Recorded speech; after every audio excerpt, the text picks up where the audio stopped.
राज्य रे आमर जो माने वयस्क 60 वर्ष ऊर्ध्व वयस्क वयस्का बुढ़ा बुढ़ी जहाँ कहे आम तांकू विधवा मानू एवं जो माने भिन्नक्षम एमान भत्ता दवापाई स्कीम चालू रही गोटे हूँ इंदिरा गांधी जो भत्ता बोली जहाँ कहुँ जोटा कि नेशनल स्कीम से दि जाऊँगी एवं जोटा को राज्यर स्कीम जोटा नवीन बाबू बेले ता ना मधुबाबू पेंशन योजना बोली अभित कर परिवर्धित बहुत संख्यार लोक अंतर्भुक्त करा मधुबाबू पेंशन योजना दि जाऊँगी। ओडिशा सरकार नवीन बाबू नेतृत्वाधीन सरकार जो निष्पत्ति से भत्ता गुड़िक लोक उपलब्ध पाँच 15 तारिख दिन प्रत्येक मसरे दवापाई उभय भत्ता को देकर सर्कुलर गला सरकार जारी करथिले एवं एवं मध्य से धारा चली किंतु देखा जाउछि जे गला अति दुखर कथा जे टेक्निकल गोटे प्लाटफॉर्म करिवे बोली भारत सरकार एवं सबु राज्य ओडिशा समेत विभिन्न राज्य रे जहाँ कहउछंती मु कर्तृपक्षों संगे आलोचना करथिली एवं से कहउछंती टेक्निकल प्लाटफॉर्म एटा हमर नाही एवं ताकू इंटीग्रेशन समय सापेक्ष होउछि एवं जाकू विभागीय मंत्री भी कहते समाधान हो झगड़ा क्या संगे होता है समाधान हम बुढ़ा बुढ़ी को भत्ता भिन्नक्षम को भत्ता विधवा को भत्ता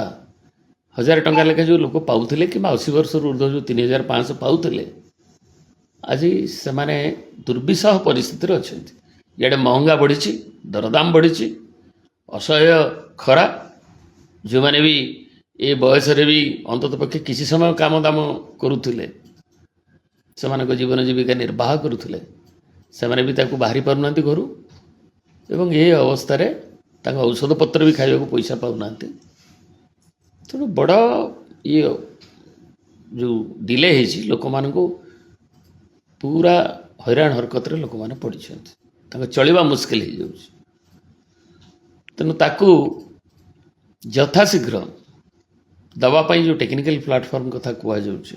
जदिव कर्तृपक्ष कहते हो आ मंत्री एमती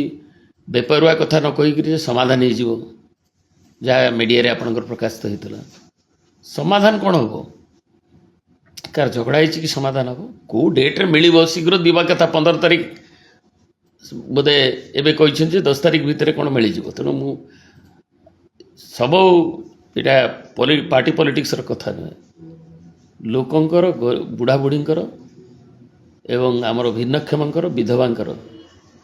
से माने जो हरकत होउछंती ताकू तुरंत पदक्षेप नवा दरकार एवं ताकू से भत्ता तांको पाखरे शीघ्र पहुँचवा दरकार 10 तारिख आगु जहाँ से कहते एवं ये विलंब पाई